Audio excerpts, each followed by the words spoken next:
My girlfriend came home from a girls' weekend wearing someone else's engagement ring. Hi, I'm Mason, 33, and I had dinner ready when my girlfriend came home from a girls' weekend, wearing someone else's engagement ring. She said, "We need to talk." I said, "No need." Then I called the movers. Let me walk you through the wildest 48 hours of my life. We'd been together for almost 4 years. Lived together for over 2 of those in my apartment, lease in my name, rent paid by me, groceries and utilities split. She'd moved in when her roommate bailed and never left. Said she was focused on paying off student loans. I didn't mind. I figured we were building something. I was wrong. Last Friday, she left for a girls' weekend. Something she did once or twice a year. Packed a little roller suitcase, gave me a kiss on the cheek, said, "Love you," and walked out the door like it was any other Friday. It was not any other Friday. Sunday night, I'm on the couch, playing God of War, eating leftover Chinese, living the dream, when the front door opens. She walks in looking off. Her eyes are puffy like she's been crying, but her mouth is trying to smile. Conflicted. Nervous. And then I see it. The ring. Left hand. Big. Sparkly. Not the promise ring I gave her 2 years ago. Definitely not that. I pause the game. "What's on your hand?" She blinks, like she just noticed it herself. "Yeah, we need to talk." You know how your body sometimes hears a thing before your brain processes it? That was me. I just stared. Then she sat down across from me, like this was some budget soap opera. "I've been seeing someone else," she said. "For about 8 months. He proposed this weekend." And I said yes. Like she was giving me weather updates. 8 months. While living in my apartment. Using my Wi-Fi. I didn't say a word. I just got up, walked to the kitchen, grabbed a beer, cracked it open, took a sip, and stared at the wall. Then I said, "Cool. When's the wedding?" She blinked. "What?" "The wedding." "When is it?" "June." "Nice. You should go tell your parents. Big news like that deserves a personal announcement." She said I was being weird. I told her, "You've been cheating on me for 8 months and walked into my apartment wearing another man's ring. I think weird's already happening." That night, she slept in my bed. I stayed on the couch. Didn't sleep a minute. The next morning, while she was at work, and then headed to her parents' house to share the good news, I called my buddy who owns a moving company. "Emergency rate," I told him. "Copy that," he said. We got to work. The second she left, I got to work like a man possessed. Called a locksmith. Took inventory. Walked every inch of that apartment, and snapped photos of every room before we touched a thing. I wasn't going to give her an inch to claim anything that wasn't hers. I was calm, but it was the kind of calm that comes just before a hurricane hits shore. Her stuff was surprisingly easy to isolate. Clothes, makeup, a few random kitchen tools, her desk, her laptop, books, that stupid macrame wall hanging she bought from an overpriced flea market. Everything else? Mine. By 2 p.m., the movers showed up. I had them load every single belonging of hers into a rented storage pod that I had delivered straight to her parents' driveway. Paid for a month in advance. Left a note inside the pod. "Your belongings. Storage paid through next month. Code is your birthday." By 5 p.m. She had no idea she'd just been moved out. By 6 p.m., the locks were changed. By 6:15, I was sitting at the kitchen table eating pad thai and sipping another beer, watching the sunset through windows she no longer had a key to. And then the text started. First one. Her. "Why is all my stuff at my parents' house?" Second. Her. "Did you change the locks? You can't do that, I live there." Third. Her mom. "What is going on? Why is there a storage unit in our driveway?" Fourth. Her. "I'm coming over. You better answer." 9:30 p.m. The doorbell starts ringing. Then the banging. Then her voice. "Mason, open the door. You can't just throw me out like this." I stayed seated. Calm. Watching a YouTube video about how to cook the perfect steak. Then I got up and said through the door, "You don't live here anymore. You've been cheating on me for 8 months. You're engaged to another man. This isn't a negotiation. This is your move-out notice." Silence. Then crying. Then her mom's voice. "Young man, you open this door right now. My daughter has rights." I replied. Ma'am, your daughter has a fiancé. Maybe she should stay with him. They left. But that wasn't the end. Oh no. Turns out, she hadn't told her parents the whole truth. Or her new fiancé either. Guess who called me next? So, it's around 11 p.m. I'm halfway through a pint of cookie dough ice cream. Don't judge me, it was a long day, when my phone rings. Unknown number. Normally I'd let it go to voicemail, but something told me to answer. Hello? Male voice. Quiet. Uneasy. Is this Mason? Yeah. Who's this? I'm her fiancé. I think we need to talk. Oh boy. I walked to the balcony, slid the door shut behind me, and sat down like it was a therapy session. Yeah, I said. We really do. He was shell-shocked. Like a man who just realized the floor beneath him was actually a trapdoor. She told me you were her ex. That you broke up months ago. I let out a low whistle. She's been living with me. Up until about 12 hours ago. I didn't know she lived with anyone. She said she had a roommate. Yeah, I said. I guess I was the roommate with benefits, bills, and emotional damage. We met up the next day. Coffee shop. Neutral ground. This dude? Genuinely nice. Clean-shaven finance guy type. Probably makes 6 figures and still owns khakis for fun. He looked devastated. She used to video call me from your apartment, he said, like he was confessing a sin. Always the same corner of the room. I just assumed. I didn't know. She told you I was her cousin, didn't she? He winced. Once. When your name popped up on her phone. Then we sat there comparing notes. Her work retreats were nights at his place. Her girls' weekends were getaways with him. Her late nights at the office were really just one-night triangle games between me, him, and her lies. I said, so the weekend you proposed? That was supposed to be a work trip? Yeah. I flew in to surprise her. I proposed Friday night. She told me she was with her friends. I made her dinner for when she got back. He closed his eyes. Jesus. We didn't even finish our coffee. The truth was enough to make both of us sick. He asked me something before we parted ways. What are you going to do next? I said. Already did it. He nodded. Good. I think I might call off the engagement. I nodded back. She's not who either of us thought she was. But she wasn't done. Not by a long shot. The next day, her sisters showed up at my door. Thursday evening, I hear a knock, aggressive, not police aggressive, but definitely someone who thinks they're about to deliver a dramatic monologue. It's her sister. Hair in a messy bun, arms crossed, and already scowling like I keyed her car. You jerk, she said when I cracked the door. We need to discuss your behavior. I blinked. My behavior? She pushed past me without being invited, like she lived there. I followed her into the kitchen. She spun around and planted her fists on the counter. You traumatized my sister. She's been crying for days. You just kicked her out with no warning. She was cheating on me for 8 months. And walked into my apartment with another man's engagement ring. She made a mistake, she yelled. I laughed. A mistake is forgetting to buy milk. That was a campaign. She planned it. She wants to come by and get the rest of her stuff, she said, like she was being magnanimous. She already has everything. It's in the storage pod at her parents' house. She says you kept valuable items. The only thing left is the promise ring she took off and left on the counter like it was clearance jewelry from Walmart. She didn't even bother to pawn it. The sister's face twitched. I could tell she didn't expect me to be so composed. She expected chaos. Rage. Instead, she got a calm man with receipts. You're making this harder than it needs to be, she said. I tilted my head. No, I'm making it exactly as hard as it deserves to be. Which, frankly, is still too generous. She stormed out, muttering something about me being a cold, heartless robot. I stood at the door and called after her. Remind your sister, storage is paid for through next month. After that, it's on her. Friday came with a new twist. The best friend. The one she was allegedly on the girls' weekend with. Except, plot twist.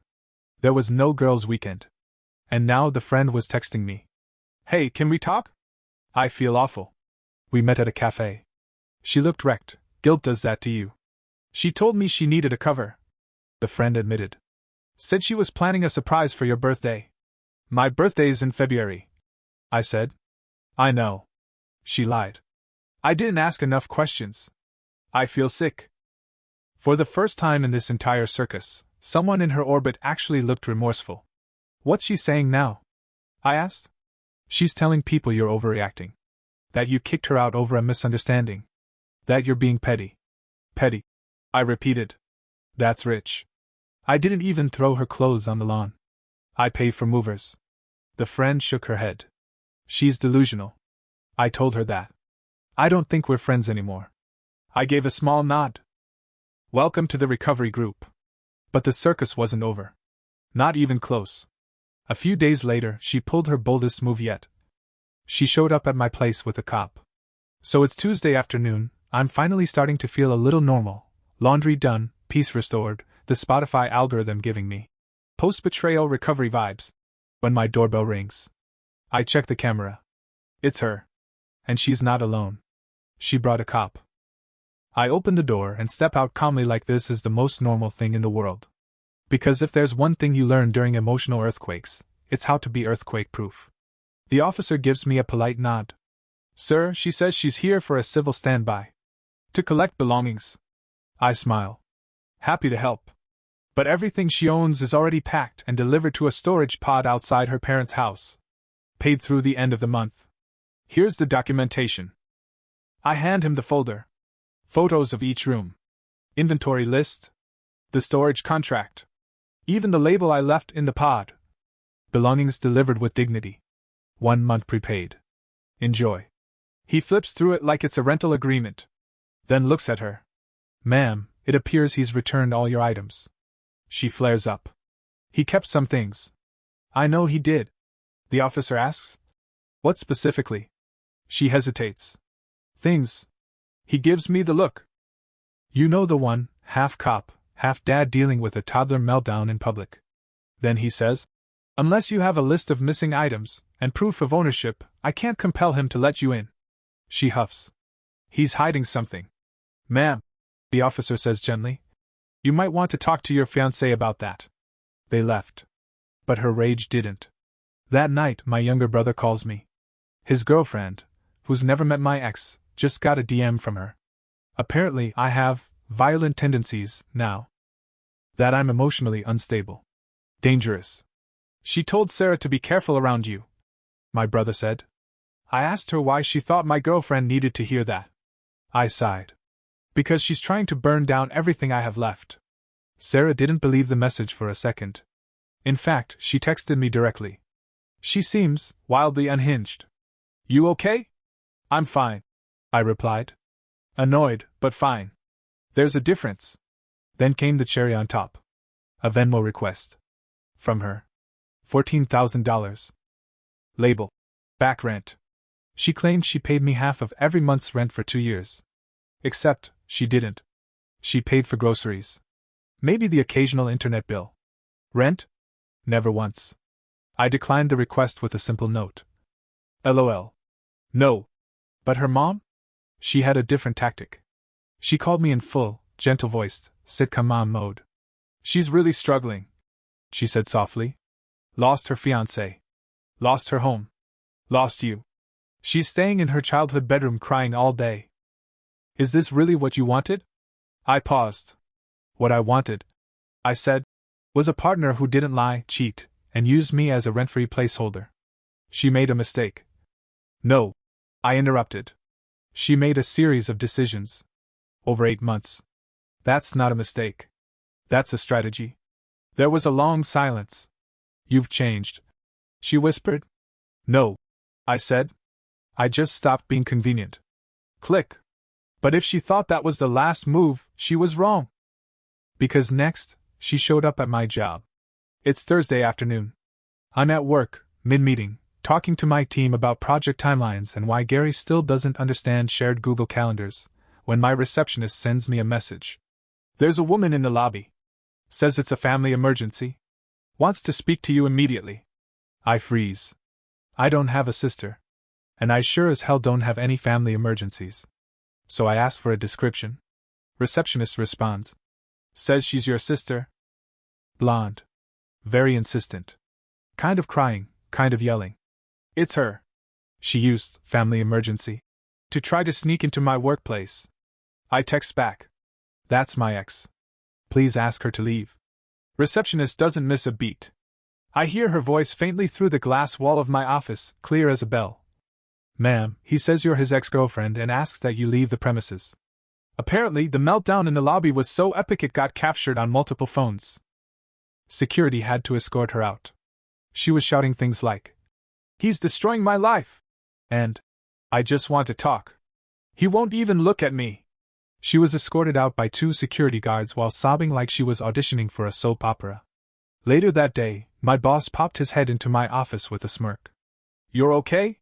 "Yep." He nodded. "Women, huh? Wildly inappropriate?" "Yes. But also, not wrong. That should have been the end." But the universe wasn't done giving her stages to perform on. About a week later, I got a letter. Handwritten. From her dad. Didn't expect that. Inside, he apologized. Said he regretted believing his daughter's initial story that I had emotionally abused her. "She finally told us the truth," he wrote. "I'm ashamed of how we treated you. You didn't deserve that. I hope someday you meet someone who treats you as well as you clearly treated her." It caught me off guard. I didn't reply. I didn't know how to.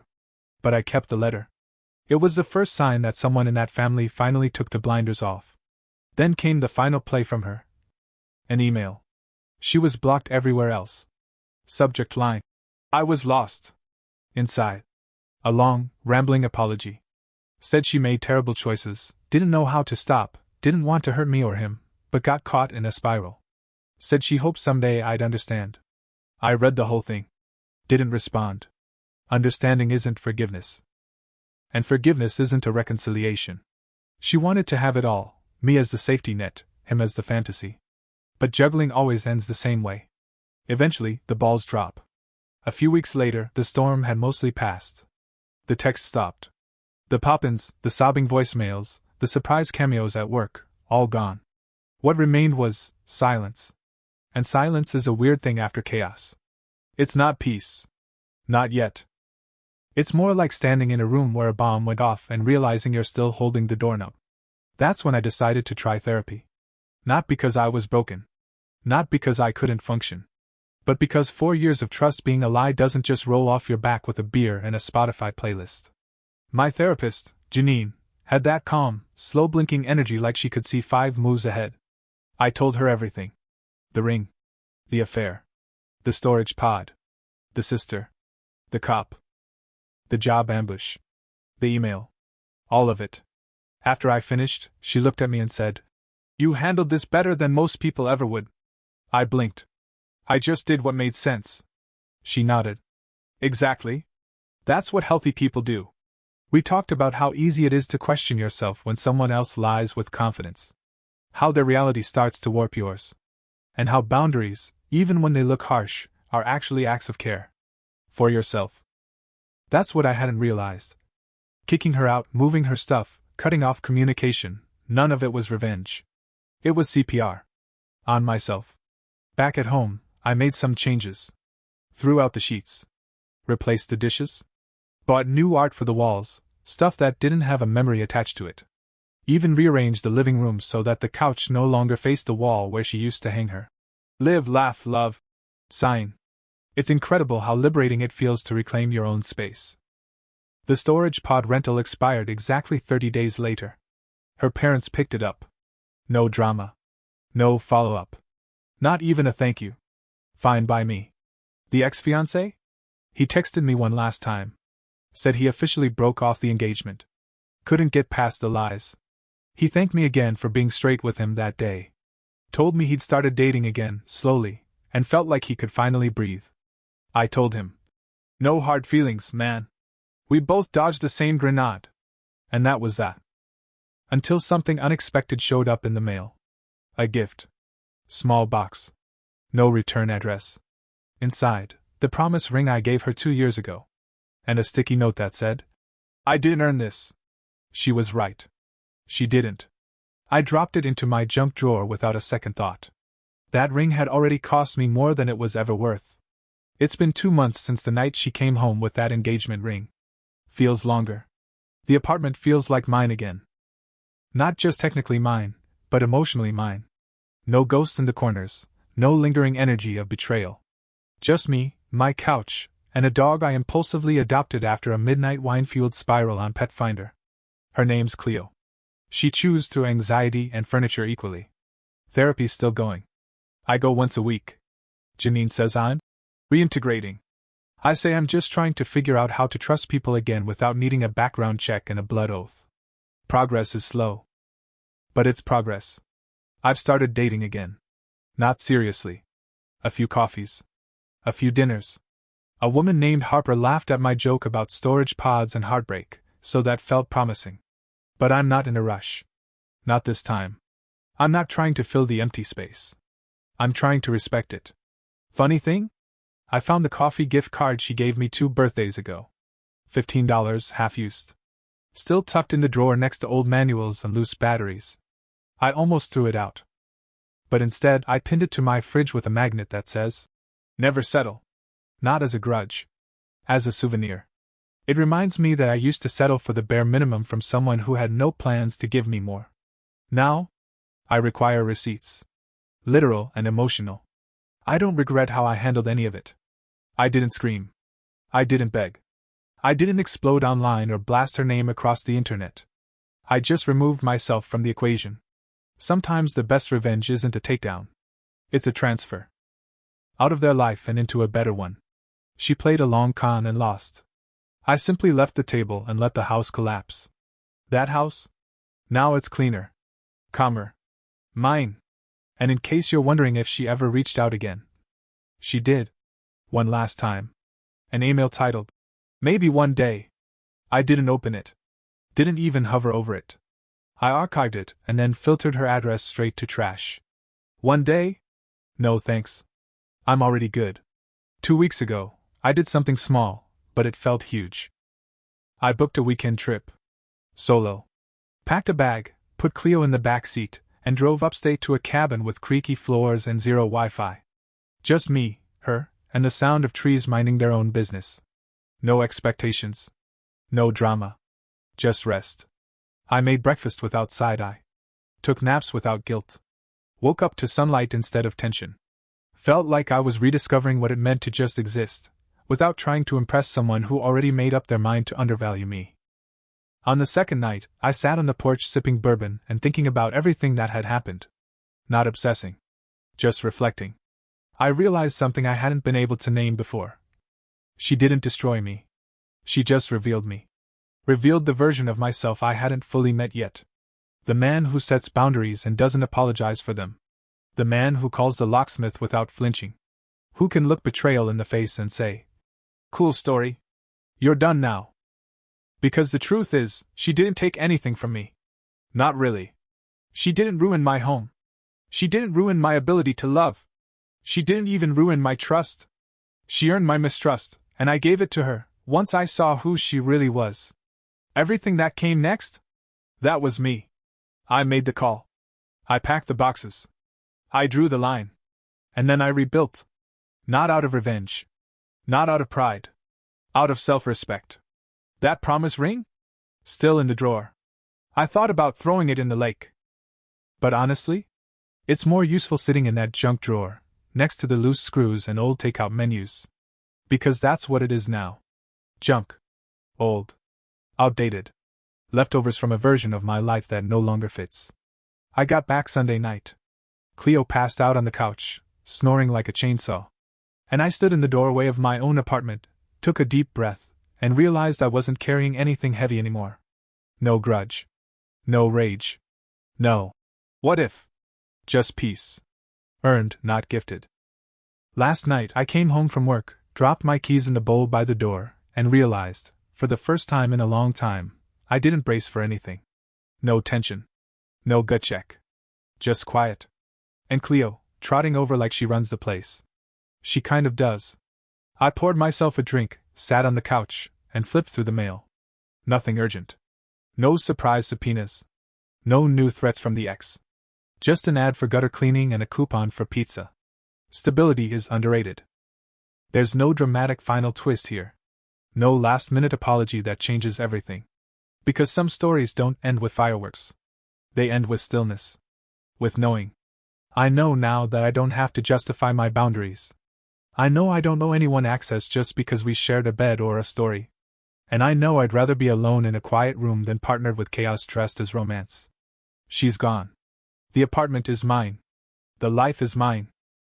And I don't flinch when I hear a key in the lock anymore, because the only key that works now is mine. As for her? I haven't heard a word since the email I never opened. I assume she's wherever she needs to be, telling whatever story makes her feel like the hero. But I don't care.